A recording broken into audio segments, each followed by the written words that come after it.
അപ്പൊ അള്ളാഹു നടപ്പിലാക്കുന്ന ഏതൊരു കാര്യവും, അത് ഖൈറാവട്ടെ ഷർറാവട്ടെ, അത് പൂർണ്ണമായും അംഗീകരിക്കുന്ന ആൾക്കാണ് സാലിക്ക് എന്ന് പറയാം.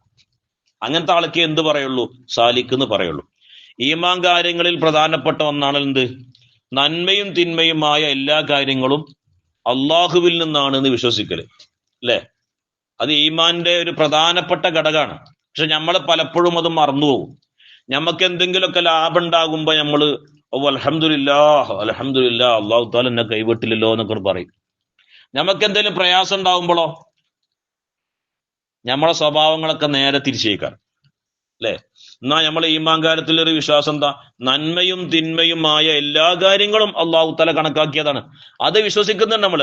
ഇസ്ലാം കാര്യങ്ങൾ 5ഉം ഈമാൻ കാര്യങ്ങൾ 6ഉം നമ്മൾ അംഗീകരിക്കുന്ന ആൾക്കാരാണ്. പക്ഷെ അള്ളാഹു താല ചില തീരുമാനങ്ങൾ നടപ്പിലാക്കുമ്പോ അത് അംഗീകരിക്കാൻ നമുക്ക് പ്രയാസമാണ്.